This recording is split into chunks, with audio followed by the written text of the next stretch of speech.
Bienvenidos a la tercera clase de transferencia de calor. Hoy hablaremos de mecanismos de transferencia de calor, los cuales son tres: la conducción,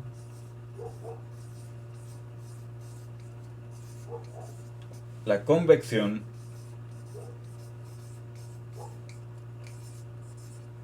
y la radiación. Para que estos tres mecanismos se lleven a cabo, es necesaria una diferencia de temperaturas, y en todos ocurre de la temperatura mayor a la temperatura menor. Empecemos por la conducción.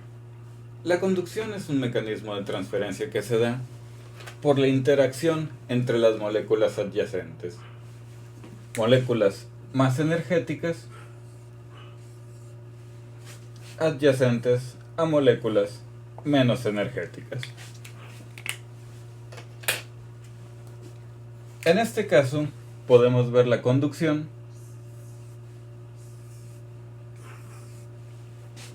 como colisiones o interacciones que se dan en el medio.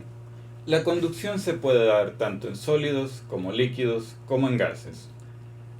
Se debe principalmente a dos interacciones. Uno es debido a la estructura reticular y el segundo es debido a el flujo libre de electrones. Dicho esto, piensen cuál sería el mejor conductor térmico, pause el video y analice su respuesta. Un muy buen candidato son los metales, ya que estos poseen estructuras cristalinas ordenadas y tienen electrones libres. Sin embargo, los metales no son los mejores conductores térmicos. Los mejores conductores térmicos son las estructuras cristalinas no metálicas. Un ejemplo de esto es el diamante, que a temperatura ambiente tiene la mayor conductividad térmica. Pero, ¿qué es la conductividad térmica? Para eso analicemos el mecanismo de transferencia. Tenemos moléculas que van a tener una mayor energía térmica. Recuerde que la temperatura es una medida de la energía cinética promedio que puedan tener las partículas. Estas partículas más energéticas en sólidos se pueden ver como vibraciones. Cualquier sustancia que esté por encima del cero absoluto va a tener movimiento. Las vibraciones en esta retícula son transferidas a las moléculas aledañas. Y a su vez, estas transfieren energía a las otras moléculas aledañas menos energéticas, permitiendo así la transferencia de calor por conducción. En gases podemos ver esta energía térmica como la velocidad promedio que tiene la partícula, la cual tiene que desplazarse una mayor distancia antes de colisionar con otra partícula. Podríamos verlo como un conjunto de colisiones donde la energía de una partícula es transferida a otra, elevando de esta manera su temperatura. De aquí resulta intuitivo ver que la conductividad térmica en gases tiene que ver con la temperatura. A mayor temperatura, mayor capacidad de conducir el calor. Y las moléculas ligeras tendrán mayor facilidad de conducirlo, ya que presentan menos resistencia al movimiento.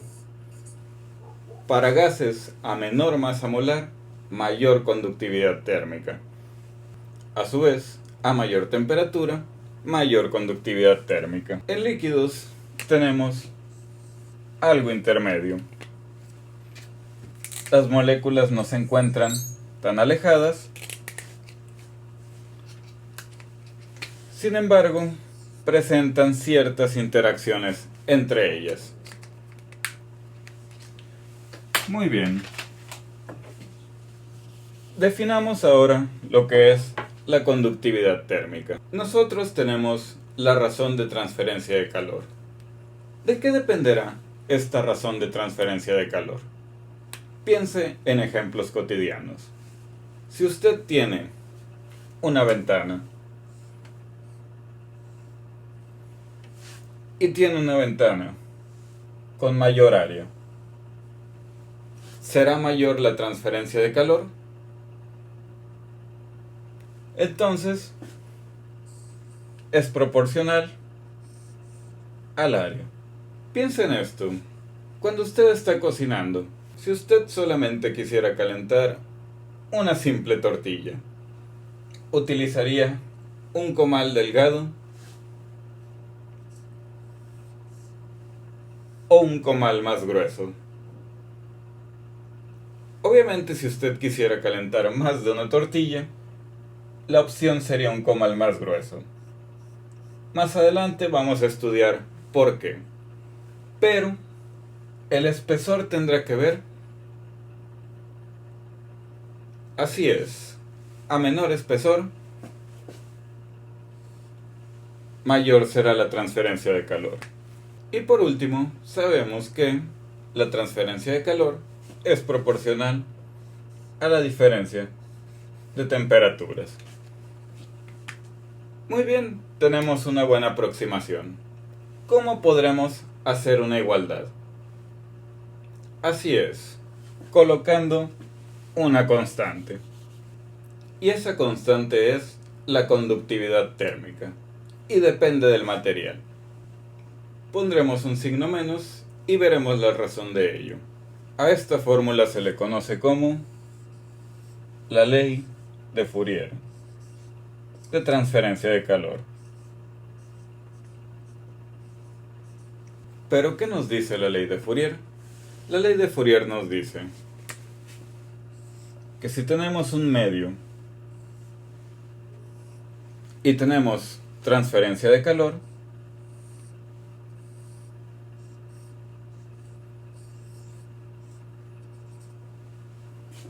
esta transferencia de calor va a ser proporcional al área de sección transversal, va a ser inversamente proporcional a la distancia y va a depender de la conductividad del material y de la diferencia de temperaturas. ¿Qué pasa si ponemos la temperatura 1 como la temperatura más elevada? Dado que el calor fluye de la temperatura más elevada a la más baja, vamos a tener un gradiente de temperatura. ¿Qué es un gradiente? Un gradiente es la variación de una magnitud con respecto a la distancia. En nuestro caso podemos graficar temperatura contra distancia. Dado que nuestra temperatura 1 se encuentra en la distancia 0 y la temperatura 2 se encuentra en la distancia delta x, el gradiente tendrá el presente comportamiento en estado estacionario. Piense en gradientes de colores. En este caso se puede ver cómo se puede cambiar de una tonalidad a otra. De igual manera con la temperatura tenemos el gradiente de temperatura. De hecho, en muchos software de ingeniería se representa este gradiente con colores. Veamos ahora la razón del signo negativo. Para nuestra transferencia de calor, si no pusiéramos el signo negativo, tendríamos la conductividad térmica, que ya vimos que depende del material. El área. Hasta aquí no hay ningún problema. La diferencia de temperatura sería temperatura 1 menos temperatura 2. Pero la diferencia de distancia sería 0 menos delta x, dándonos negativo.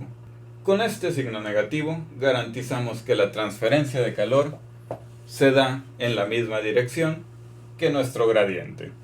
También podemos poner esta ecuación en forma diferencial, tendiendo x a 0. Recuerden, este es el gradiente de temperatura y es la fuerza impulsora para la transferencia de calor a través de la conducción. De la fórmula podemos analizar las unidades que debe de tener la constante de conductividad térmica. La razón de transferencia de calor se mide en watts. El área en metros cuadrados, debido a que es una diferencia de temperatura, da igual si es en grados centígrado o en Kelvin. Vamos a expresarla en Kelvin, dado que es la escala termodinámica de temperatura. Y la longitud se mide en metros. Watts nos van a quedar igual, a menos nuestra constante, en metro por grado Kelvin. Y lo único que tenemos que hacer es igualar. La manera más sencilla, tenemos watts, nosotros queremos tener watts al final y queremos quitar metros y grados Kelvin. Por lo tanto, la conductividad térmica tiene unidades de watts sobre metro grado Kelvin. Recuerden, este metro no es por longitud del material, es la relación que tenemos de área entre longitud. Por lo tanto, la conductividad térmica es una propiedad de los materiales que nos indica la facilidad que tienen para transferir calor por medio de la conducción. Así como el calor específico depende de la sustancia, y en este caso si comparamos el calor específico del agua con respecto al hierro, tenemos que para almacenar la misma cantidad de energía se ocuparían aproximadamente 9 kilogramos de hierro, o en su defecto, el hierro aumentaría 9 veces más su temperatura si aplicamos la misma cantidad de energía. Sin embargo, la conductividad térmica del agua es de 0.607 watts sobre metro Kelvin, mientras que la del hierro es de 80.2 watts metros Kelvin. Esto significa que el hierro puede transferir aproximadamente 130 veces más rápido la energía. Por eso, cuando tocamos un metal y agua, aunque estén a la misma temperatura, sentiremos que el metal es más frío. Es decir, mientras el agua es un buen medio para almacenar energía, es un pésimo medio para transferir calor. Veamos algunas conductividades térmicas. A temperatura ambiente, el diamante tiene una conductividad térmica de 2300 watts sobre metro Kelvin. La plata, que es un excelente conductor eléctrico, mejor que el cobre, tiene una conductividad de 429. El aluminio, 237. Podemos brincar hasta un excelente líquido conductor, el mercurio, con 8.54. Tenemos al vidrio con 0.78, al aire con 0.026 y el uretano, que es un material aislante, es de 0.026. De manera general, podemos decir que los sólidos con una estructura cristalina son mejores conductores que los metales son mejores conductores que los sólidos con estructura amorfa, los sólidos con estructura amorfa son mejores conductores que los líquidos y los líquidos que los gases. Sin embargo, hay materiales que van a traslaparse entre ellos. Un ejemplo de algo que estábamos hablando previamente es que dentro de los gases, el hidrógeno es el que tiene una de las conductividades térmicas más altas, le sigue el helio, y gases más pesados como el dióxido de carbono tienen conductividades térmicas más bajas. Hablemos de conductividades térmicas en aleaciones. El cobre tiene una conductividad térmica de 401 watts sobre metro Kelvin. Recuerda la de la plata, era de 429. En los metales la conductividad térmica va muy relacionada con la conductividad eléctrica. La conductividad eléctrica de la plata es más elevada que la del cobre. El aluminio presenta una conductividad de 237. ¿Qué conductividad térmica tendrá una aleación del 90% de cobre y 10% de aluminio? Por favor, pause el video y haga un estimado. La conductividad de esta aleación es de 52 watts sobre metro Kelvin. Recuerde que la conductividad térmica depende de la estructura reticular y de los electrones libres. Por lo tanto, en aleaciones no siempre vamos a tener el valor entre los dos valores de los metales puros. De hecho, en la gran mayoría de las aleaciones, la conductividad térmica siempre es menor que en cualquiera de los dos metales puros. La conductividad térmica también depende de la temperatura. Un ejemplo es que a 100 Kelvin el cobre tiene una conductividad de 482. Sin embargo, para 800 Kelvin tiene una conductividad de 366 watts sobre metro Kelvin. Todas las sustancias varían su conductividad con la temperatura. Un tópico interesante es la superconductividad, la cual se da en temperaturas cercanas al cero absoluto. El mejor ejemplo es que para el cobre, con solo 20 Kelvin de diferencia de temperatura con el cero absoluto, la conductividad se eleva hasta 20.000. La superconductividad debe de verse como un cambio de fase. No seguimos teniendo la misma estructura. Otro aspecto a considerar es la isotropía en los materiales. En nuestro caso vamos a trabajar con materiales isotrópicos. ¿Qué quiere decir esto? Que sus propiedades, por ejemplo, la conductividad térmica, son exactamente iguales en cual sea que sea la dirección que estudiemos. Lo contrario a esta propiedad es la anisotropía.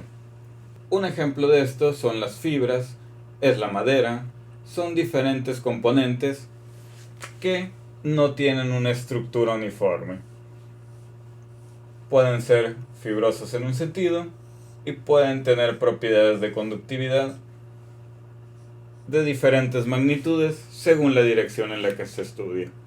En nuestro caso vamos a trabajar con materiales isotrópicos. Otra propiedad utilizada en la transferencia de calor es la capacidad calorífica volumétrica, la cual es multiplicar la densidad por el calor específico. Si recordamos, el calor específico tiene unidades de kilojoules sobre kilogramo Kelvin. Si multiplicamos por la densidad, vamos a tener la capacidad de un volumen, es decir, kilojoules sobre metro cúbico Kelvin, lo cual nos da un indicativo de cuánta energía puede almacenar una sustancia por unidad de volumen. Una propiedad más que nos encontraremos en la materia es la difusividad térmica, la cual nos da una relación entre el calor que puede transferir una sustancia por conducción entre la capacidad de almacenamiento volumétrico. Mientras más alto sea este valor, significa que el material es mejor conductor y almacena poco calor. Por el contrario, si es muy baja, el material es bueno para almacenar calor, pero es malo para transferirlo. En la plata, el valor es de 149 por 10 a la menos 6. En el hierro disminuye hasta 22.8 por 10 a la menos 6. Y en el agua es de solo 0.14 por 10 a la menos 6. Ahora veremos el mecanismo de convección. El mecanismo de convección se puede ver como una mezcla del mecanismo de conducción con movimiento de fluido. En nuestro caso podemos tener un bloque a una temperatura elevada. Por la condición de no deslizamiento, sabemos que en la interfase entre el bloque y el fluido, la velocidad del fluido será la del bloque.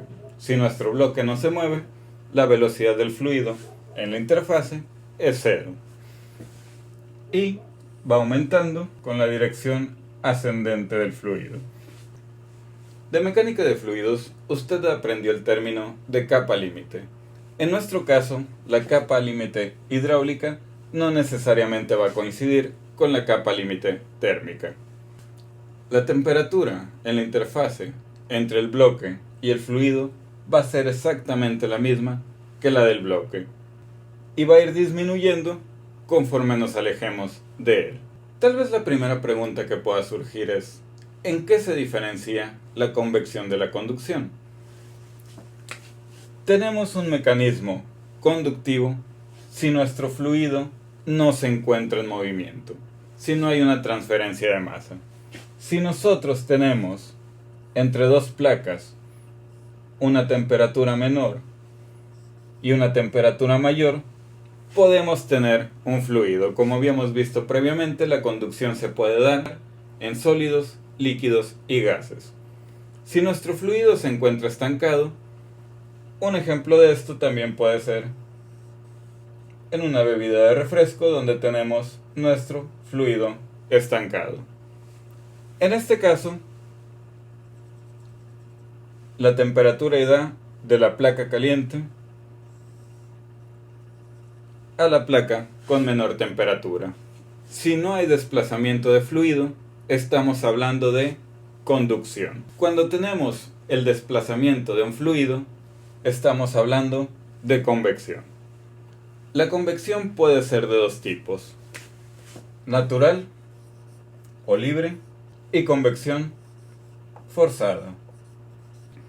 La convección natural se da cuando las fuerzas de flotación debidas al cambio de densidad hacen que el fluido se desplace.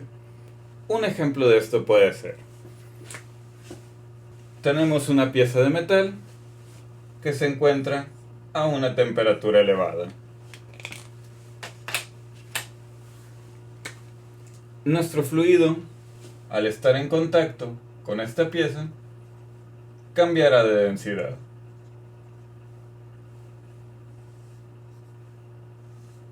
Y se desplazará al ser más ligero. Este aire desplazado tiene que ser reemplazado por aire más denso. En este caso, un aire más frío. Muchos autores no consideran la convección como un mecanismo de transferencia puro, ya que implica la conducción y el movimiento de un fluido. Sin embargo, es más conveniente estudiarlo como un mecanismo de transferencia en lugar de referirnos a conducción más desplazamiento de un fluido. La convección forzada se da cuando nosotros utilizamos cualquier medio, como un ventilador, para hacer circular el aire.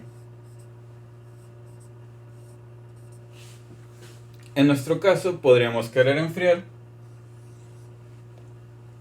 una bola de hierro. Si bien habrá un cambio de densidad debido al contacto con la esfera caliente, la principal causa del movimiento del fluido es debido a un elemento que está forzando a pasar. De ahí el nombre convección forzada. Este tipo de convecciones nos explican por qué tenemos que instalar un aire acondicionado a temperaturas elevadas. El aire a menor temperatura es más denso. Si nosotros instaláramos nuestro aire a la altura del suelo, este aire no subiría y tendríamos poco confort térmico. La mayoría de nuestros sistemas acondicionados tienen un ventilador, lo cual facilita este flujo, dándose así una convección forzada. Como ya vimos en la convección, tenemos que tener una superficie. El mecanismo es exactamente igual al de conducción. Dado que el fluido no se desliza en la pared, primero la pared transfiere calor por conducción. Estas partículas, a su vez, transfieren energía térmica por conducción. Sin embargo, si las fuerzas de flotabilidad son lo suficientemente grandes, tenemos una corriente de fluido, lo que ocasiona la convección. ¿Qué fórmula es la que rige este proceso? Tenemos la ley de enfriamiento de Newton, cuya lógica es irrefutable. Sabemos que la razón de transferencia de calor es proporcional a la diferencia de temperatura. También sabemos que es proporcional al área.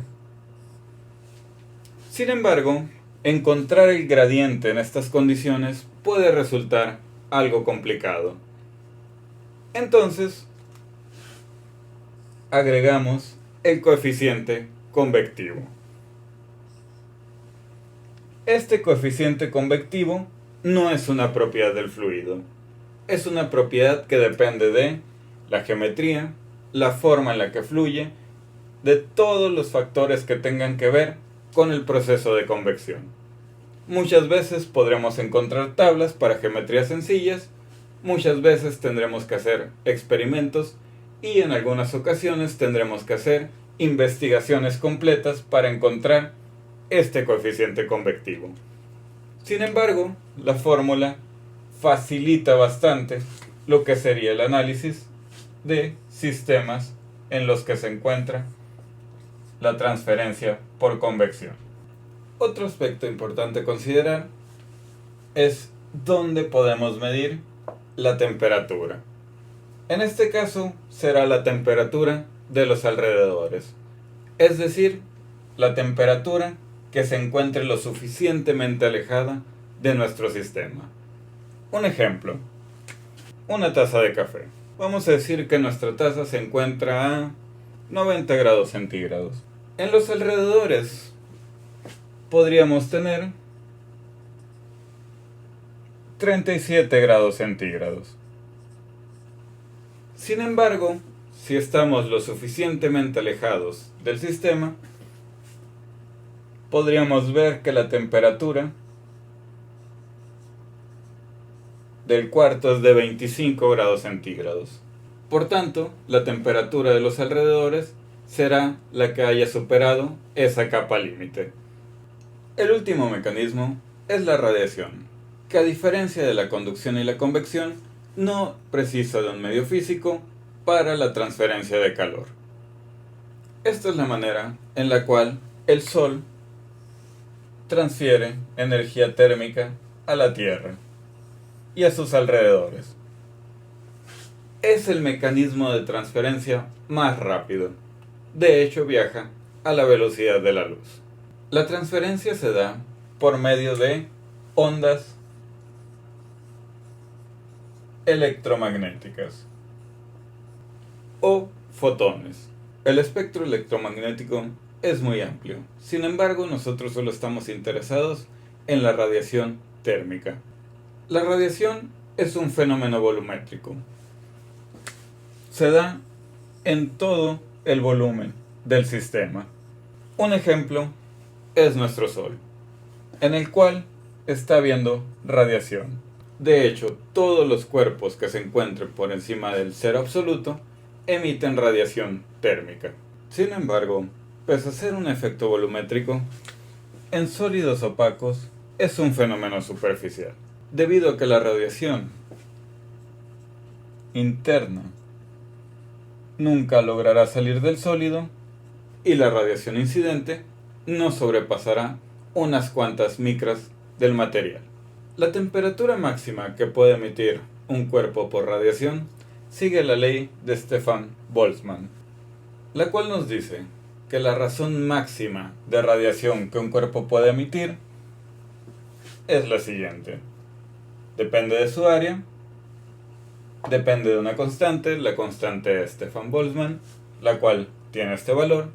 Sin embargo, la temperatura va a la cuarta. Como aquí no estamos hablando de diferencias de temperaturas, es muy importante destacar que en radiación siempre vamos a utilizar Kelvin, la escala termodinámica de temperatura. El cuerpo que puede emitir esta radiación máxima es denominado cuerpo negro. Para el resto de los cuerpos hay un factor llamado emisividad, la cual puede variar entre 0 y 1, la cual toma el valor de 1 para el cuerpo negro. En este cuadro podemos ver algunas de las emisividades. Por ejemplo, para una hoja de aluminio es de 0.07, para la pintura negra es casi 1, 0.98, 0.9 para la pintura blanca, 0.96 para el agua, para la plata pulida es de solo 0.02. Un dato interesante es que para la piel humana es de 0.95. Otro dato de interés es cuánta radiación puede ser absorbida por un cuerpo. En este caso, la razón de radiación absorbida va a ser igual a la absortividad del material por la razón de radiación incidente. Es decir, va a haber materiales sobre los cuales tenemos una radiación incidente. Una parte va a ser reflejada o no va a ser absorbida.